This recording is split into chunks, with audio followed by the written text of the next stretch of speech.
નમસ્કાર વિદ્યાર્થી મિત્રો, આજના વિડીયોની અંદર આપણે ધોરણ 6ની આજે લેવાયેલી તારીખ 14/9/2024નું એકમ કસોટીનું સંપૂર્ણ સાચું સોલ્યુશન કરીશું. તો પ્લીઝ વિડીયોને અંત સુધી જરૂરથી જોજો. તમારા જે બીજા મિત્રો છે ધોરણ 6માં અભ્યાસ કરે છે એમના સુધી શેર કરજો. ચેનલમાં પહેલી વાર આવ્યો તો ચેનલને સબસ્ક્રાઈબ કરજો અને બેલ આઇકન દબાવજો, જેથી આવા યુઝફુલ વિડીયો તમને સૌથી પહેલાં મળતા રહે. ઓકે.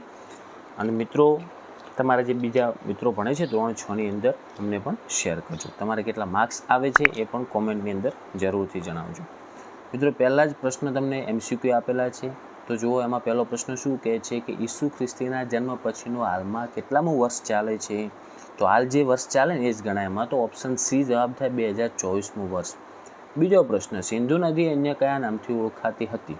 તો સિંધુ નદીના બે નામ હતા, જે ઓપ્શન એ દેખાય અને ઓપ્શન બી દેખાય. એટલે એના માટે આપણે કયું ઓપ્શન લેવું પડશે? સી, જેમાં એ અને બી બંને આવશે. ઓકે. હિન્ડોસ અને ઇન્ડસ. હિન્ડોસ કયા કહેતા હતા? તો ઈરાનના લોકો, અને ઇન્ડસ ગ્રીકના લોકો. ત્રીજું છે આપણા દેશનું નામ ઇન્ડિયા કઈ નદીના નામ પરથી ઉતરી આવ્યું? તો સિંધુ, એ આવશે. ચોથો પ્રશ્ન, શાના પર લખેલું લખાણ લાંબા સમય સુધી ટકી રહે છે?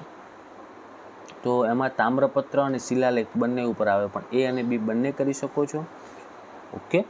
પાંચમો પ્રશ્ન, તમારે ભુજના વૃક્ષો જોવા જવું હોય તો ગુજરાતથી કઈ દિશામાં પ્રવાસ કરવો પડે? તો વિચારો, ભુજના વૃક્ષો ક્યાં આવેલા હોય છે? હિમાલયમાં. તો ગુજરાતથી હિમાલય તરફ જવું હોય તો મતલબ ઉત્તર દિશા આવશે, એ.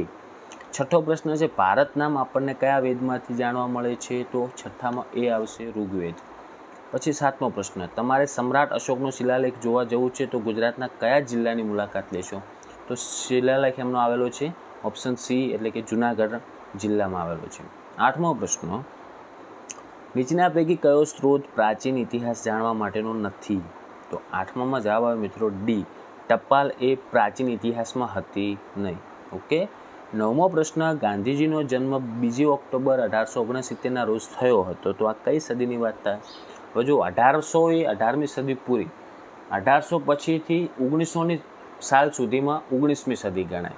તો એ કઈ સદી ગણાય? તમે જ કહો. 19મી સદી, એટલે ઓપ્શન બી ગણાશે. 10મો પ્રશ્ન, ઈરાનના લોકો સિંધુ નદીને શું કહેતા હતા? હમણાં આગળ જ તમને વાત કરી, તો એમાં જવાબ આવશે બી, હિન્ડોસ કહેતા હતા. 11મો પ્રશ્ન, પ્રાચીન સમયમાં માનવી લખવા માટે શેનો ઉપયોગ કરતા હતા?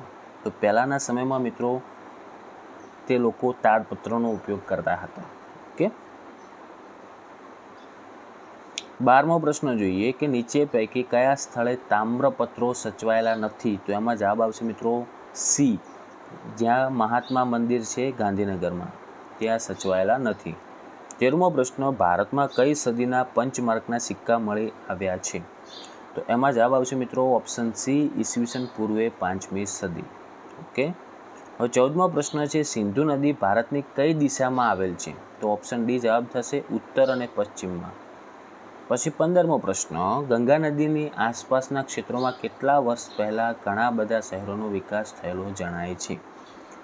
તો એમાં મિત્રો આવશે ઓપ્શન સી, 2500 વર્ષ. ઓકે. 16મો પ્રશ્ન છે, ઈસવીસન એ કોના જન્મ પછીના વર્ષો છે?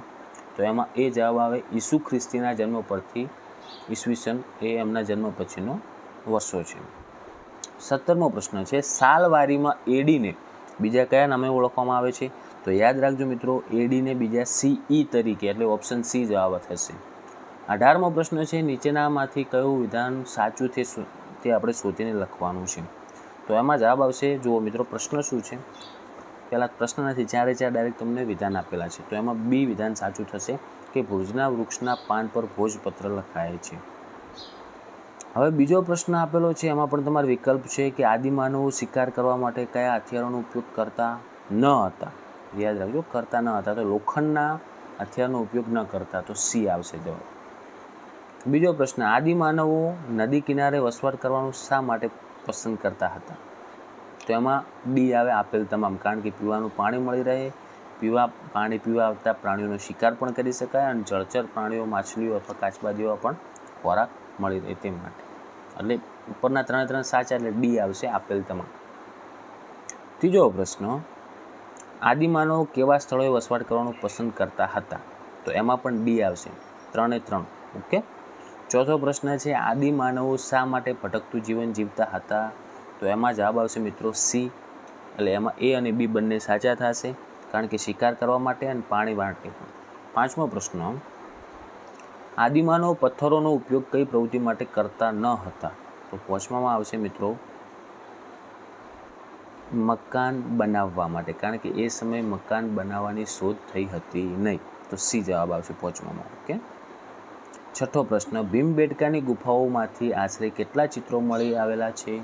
તો એમાં આવશે 500 જેટલા, એટલે ઓપ્શન સી થશે જવાબ એનો. 7મો પ્રશ્ન છે, ભીમબેટકાની ગુફાઓ કઈ નદીના કિનારે આવેલી છે? તો નર્મદા નદીના કિનારે, ઓપ્શન બી જવાબ થાય. 8મો પ્રશ્ન, આદિમાનવના સ્થાયી જીવનની શરૂઆત કઈ શોધને આભારી ગણાય છે?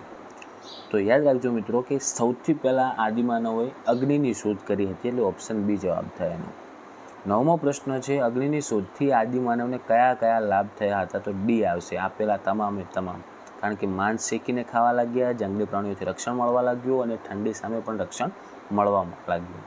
તો જવાબ 3 આવશે, એટલે ડીમાં આપણે આપેલ તમામ આવશે. 10મો પ્રશ્ન, આદિમાનવોના સ્થાયી જીવનથી શરૂઆતનો પ્રથમ સાથીદાર કોણ ગણાય છે? તો ગાય થશે, કારણ કે ખેતીવાડી કે કૃષિમાં એ પછી સ્થાયી જીવનમાં એમને ધીમે ધીમે પ્રગતિ થઈ હતી એટલા માટે. 11મો પ્રશ્ન, ભીમબેટકાની ગુફાઓમાં જોવા મળેલ આદિમાનવની કઈ કલા આજે પણ જોવા મળે? તો એમાં આવશે મિત્રો સી, એટલે કે ચિત્રકલા. 12મો પ્રશ્ન છે, આદિમાનવ ગુફામાં શા માટે રહેતો હતો? તો એમાં પણ ડી આવશે, આપેલ તમામ.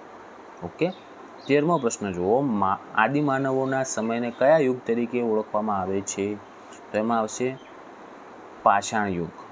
ઓકે. 14મો પ્રશ્ન, ઘાસના ક્ષેત્રોનો વિસ્તાર વધવાથી કયા પ્રાણીઓની સંખ્યામાં વધારો થયો હતો? તો એમાં આવશે ઓપ્શન સી, તૃણાહારી પ્રાણીઓ. 15મો પ્રશ્ન, પ્રાચીન સમયનું ભારતનું સૌથી પ્રાચીન ગામ કયું ગણી શકાય? તો સૌથી પહેલું ગામ હતું મિત્રો ડી, એટલે કે મેહરગઢ, અને ઈમાન ગાંવ હતું. ઓકે, પણ એ આપેલ નથી, એટલે મેહરગઢ રાખવાનું. તો મિત્રો આજના વિડીયો માટે આપણે આટલું જ રાખીશું. તો આશા રાખું છું મિત્રો કે વિડીયો તમને ખૂબ જ યુઝફુલ થયો હશે. તો પ્લીઝ વિડીયોને લાઇક કરજો. તમારે 25માંથી કેટલા ગુણ આવે છે એ પણ કોમેન્ટ કરજો. ચેનલને જો સબસ્ક્રાઈબ કરવાનું ભૂલી ગયા હોય તો યાદ કરાવો કે સબસ્ક્રાઈબ કરી દો, કારણ કે આવા યુઝફુલ વિડીયો તમને સૌથી પહેલાં મળતા રહે. બીજા જે મિત્રો ભણે છે ધોરણ 6માં, એમના સુધી પણ આ વિડીયોને શેર કરજો. ઓકે, હવે મળીશું આપણે નેક્સ્ટ વિડીયોમાં. Thank you so much for watching my videos. Thank you so much.